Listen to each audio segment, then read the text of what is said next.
Yeah, continue on. I told the story on Twitter about when I went to the truck driving school and the instructor was giving me a hard time, and I said something in class. I confronted him about it, and then after the class, the core group, the ones in that picture, was pretty much a core group from the beginning. This was like after we was all together for 3 days, and there was actually probably damn near double the number in the class at the beginning. Then the others dropped off when we stayed. Yeah. After I confronted the dude, we went on break.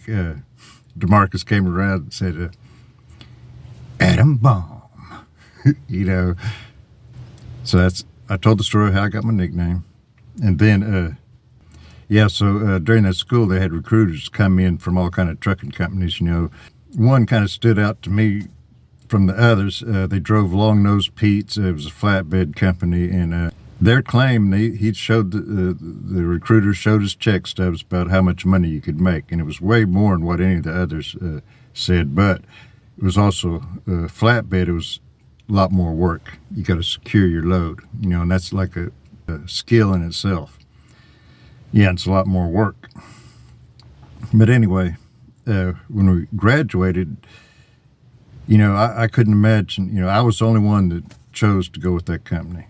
In the context of the whole thing, I felt like, well, I ain't got no choice. You know, this is the baddest ass company. I couldn't go through the school and not go to the baddest ass company. But anyway, so I went with them. They had a couple more weeks of training up in Des Moines, Iowa.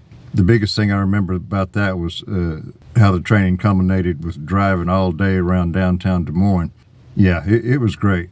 But anyway, they set me up with the trainer, and we left from Little Rock. We went across the desert southwest to California, up to Stockton, then back through the Rocky Mountains. My trainer drove all day, and I drove all night. So I was packed my own food and had a water bottle. That was going to be my sustenance. The food I packed was like a loaf of bread, peanut butter, honey. I think I had 2 cans of Campbell's Hearty Man soup or whatever it is, thick and chunky shit, and a whole bunch of store brand granola bars. We was out for 10 days. In them 10 days, I ate 1 peanut butter sandwich, 1 other cans of soup, a double Whopper with cheese meal at a Burger King, and 1 foot-long Subway. In between, it was the water bottle and occasional granola bar. Yeah, so it was like a long fast, but hell, I was so wound up I didn't even want to eat.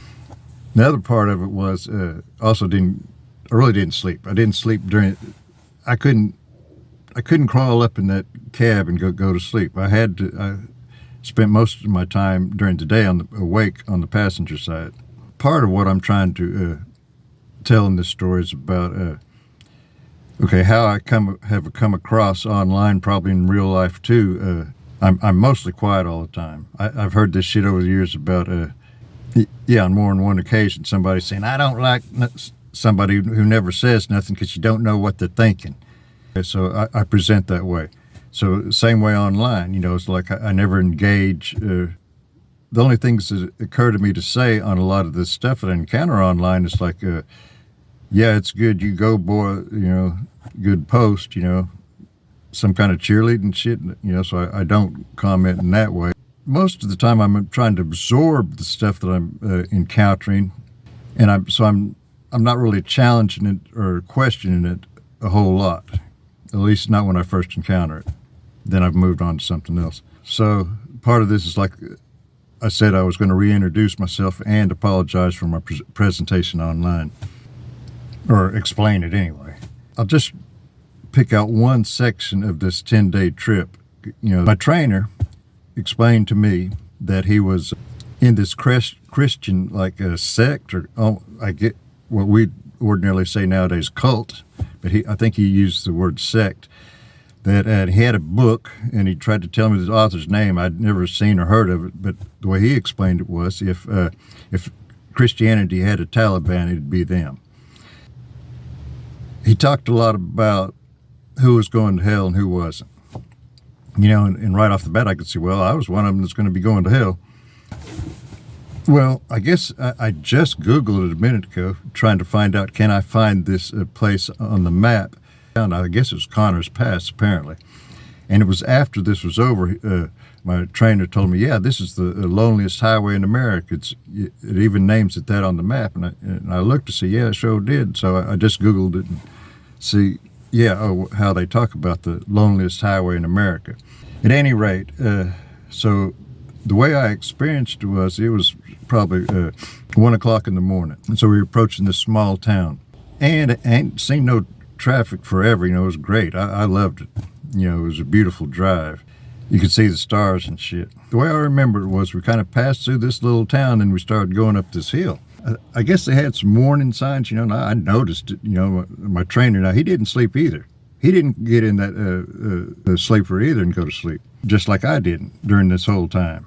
And he had drove all day and I'd been driving for some hours. He was awake over there in the driver's seat. Anyway, we're going up the hill. And so what it turns out, man, that joker started getting steep. It was a rock wall on my left and a cliff on the right. And so I'm grabbing another gear, trying to maintain speed up the hill. And I kept noticing it's like the ass end of my trailer was over another lane. I said, hey, dude, is this cool? Seems like my ass end's over another line. I can't get it out. And he said, yeah, it'll be all right. So we make it up the hill, but for me, it was just super intense seeing the cliff over here, the wall over here, my ass end in the other lane. If we encounter somebody, does it got enough room over there? Didn't look like it to me. But anyway, made it to the top of the hill, and I was happy. I was happy as fuck. It was great. I said, well, I'm thinking to myself, well, I pulled that off, but that was scary as fuck, and I was just thinking, that dude didn't let me know ahead of time. And was my ass end over another lane? Would a better driver have been able to stay out, and do a better job than I did? I'm not getting no information. So I started to just suck it up, keep my mouth shut and say, oh, this is like a Goggins mode thing. You take it to the next level. Hey, motherfucker, it's the only way you're going to grow. Yeah, and I did feel great having accomplished it. But I just kept thinking, man, that really, the more intelligent move to me would have been if he had warned me ahead of time. So I said something like, dude, man, I think you should have warned me ahead of time about that. I said, I just didn't think that was cool. He said, well, I thought it'd be better to throw you into the fire. You'd learn better that way, which I can see that point. But I said, well, dude, you already threw me in the fire with all that evangelism Christian talk that you've been doing all this time. Yeah, I've been with you thinking that I'm one of the guys that you want to throw into hell, I just thought it was fucked up, dude. And he said, well, I've been telling you all about my life and what I believe and shit all this time, and you ain't give me nothing. I said, dude, I wrote my own damn book about God and life and all that. I said, I don't believe none of that you was trying to push on me. We kind of talked it out. It was cool. That's when he told me about, well, this is the loneliest highway in America. It's on the map,